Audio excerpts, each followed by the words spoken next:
Hello friends, இன்றைக்கி ஒரு இன்ட்ரெஸ்டிங்கான வீடியோ தான் உங்களோட ஷேர் பண்ணிக்கிறேன். இந்த ராகி மாவில் எங்கள் வீட்டில் போண்டா அடிக்கடி செய்வோம், அது உங்களோட ஷேர் பண்ணிக்கிறேன். மெஷரிங் கப்பில் ஒரு கப்பு அளவுக்கு எடுத்து வச்சுருக்கேன். இந்த மாவு ராகி மாவு, வெங்காயம் கொஞ்சம் சின்னதாக நறுக்கி வச்ச பெரிய வெங்காயம், பச்சை மிளகா ஒரு 3 மிளகா வந்து இது மாதிரி சின்ன சின்னதாக கட் பண்ணி எடுத்து வச்சுருக்கு, கருவேப்பிலை நல்லா பொடியாக கட் பண்ணது ஒரு கைப்பிடி அளவுக்கு. இது வந்து கோதுமை மாவு அரை கப்பு, மெஷரிங் கப்பில் அரை கப்பு. ஒரு கப்பு ராகி மாவுக்கு அரை கப்பு கோதுமை மாவு. இது வந்து கடலை மாவு, பஜ்ஜி கடலை மாவு 1/4 கப்பு, அதே மெஷரிங் கப்பில். அரிசி மாவு 1/4 கப்பு. வெங்காயம், இது வந்து முடக்கத்தான் கீரை கிடைச்சது, அதையும் சின்னதாக கட் பண்ணி போட்டு வச்சுருக்கேன். முருங்கைக்கீரை இருந்தால் முருங்கைக்கீரை போட்டுக்கலாம். பெருங்காயத்தூள் கொஞ்சம் ஆட் பண்ணிக்கலாம், கொஞ்சமாக மஞ்சத்தூள். காரத்துக்கு இது ஆப்ஷனல் தான், பச்சை மிளகா வேணுன்னா போட்டுக்கலாம், இல்லைன்னா ரெட் சில்லி பவுடர் கூட போட்டுக்கலாம். இது வந்து நான் எப்படி மாவு பிசைகிறேன்னு பாருங்கள். தேவையான அளவு உப்பு போட்டுக்கணும். 1 கப் ராகி மாவு, அரை கப் கோதுமை மாவு, 1/4 கப் பஜ்ஜி கடலை மாவு, 1/4 கப் அரிசி மாவு, மஞ்சத்தூள், பெருங்காயத்தூள் அரை டீஸ்பூன், உப்பு 1 டீஸ்பூன், இதெல்லாம் போட்டுக்கலாம். கருவேப்பிலை, கொத்தமல்லி தழை இருந்தால் அதுவும் போட்டுக்கலாம். ஆனியன் கொஞ்சம் நிறையாவே போட்ட வரைக்கும் நல்லா டேஸ்ட்டாக இருக்கும்.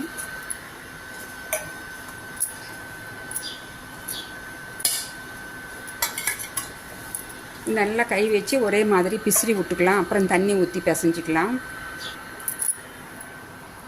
இப்போ தண்ணி ஊற்றிக்கலாம்.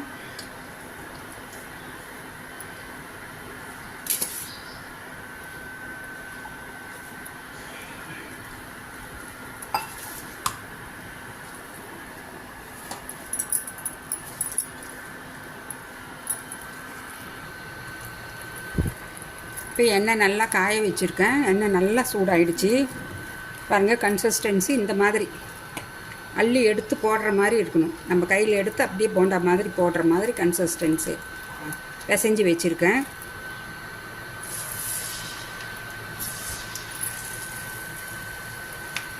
அடுப்பை லோ ஃப்ளேமில் வச்சுக்கோங்க, அப்போ தான் உள்ளே நல்லா வெந்து மேலே கொஞ்சம் கிறிஸ்பியாக கிடைக்கும்.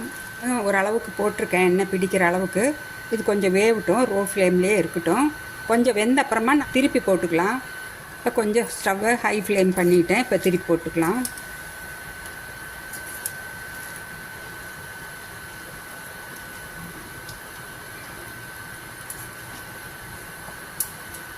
ராகி போண்டா ரொம்ப ஹெல்த்தியானதுங்க. ராகி மாவு நம்ம ஏதோ ஒரு வகையில் சாப்பிட்டுக்கலாம்.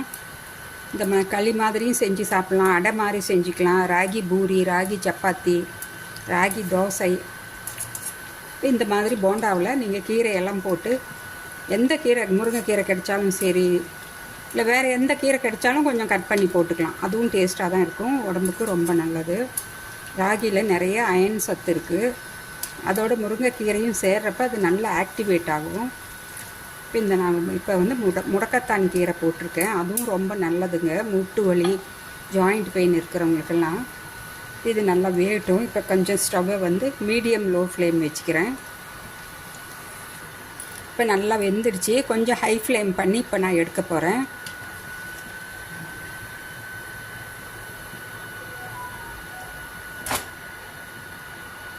ராகி மாவு பக்கோடா, ராகி மாவு போண்டா எப்படி வேணால் சொல்லிக்கலாம், சூப்பராக இருக்கும்.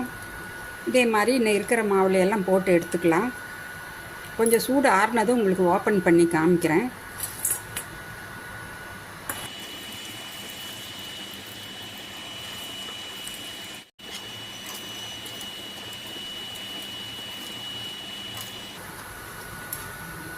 இப்போ நான் லோ ஃப்ளேமில் வச்சு தான் வேக வச்சிட்ருக்கேன். நல்லா உள்ளார அப்போ தான் வெந்து வரும், மேலே நல்லா கிறிஸ்பியாக கிடைக்கும்.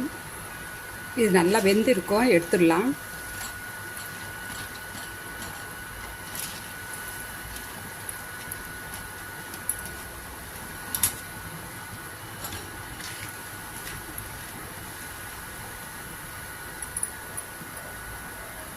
நீங்கள் வெறும் கடலை மாவில் போண்டா செஞ்சு சாப்பிட்றதுக்கு இந்த மாதிரி ஹெல்த்தியாக செஞ்சு சாப்பிடுங்க. குழந்தைங்க ஸ்கூல்லேருந்து வர்றப்ப இந்த மாதிரி கொஞ்சமாக மாவு பிசைஞ்சு உங்கள் வீட்டில் எந்த கீரை இருந்தாலும் சரி போட்டு கொஞ்சமாக போட்டு பிசைஞ்சிடுங்க. அரைக்கீரை, சிறுகீரை, முருங்கைக்கீரை எது இருந்தாலும் ஓகே. இது மாதிரி நீங்கள் செஞ்சு சாப்பிட்டு பாருங்கள்.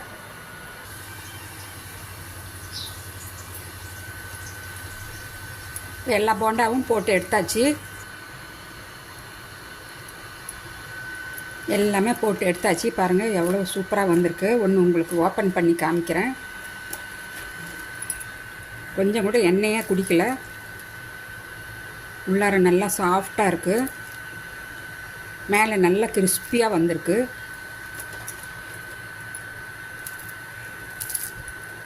நல்லா முறுமுறுன்னு இருக்குது. மேலே சுடுது. இது வந்து முளைக்கட்டின ராகி மாவுங்க. முளைக்கட்டின ராகி மாவில் தான் நான் செஞ்சுருக்கேன்.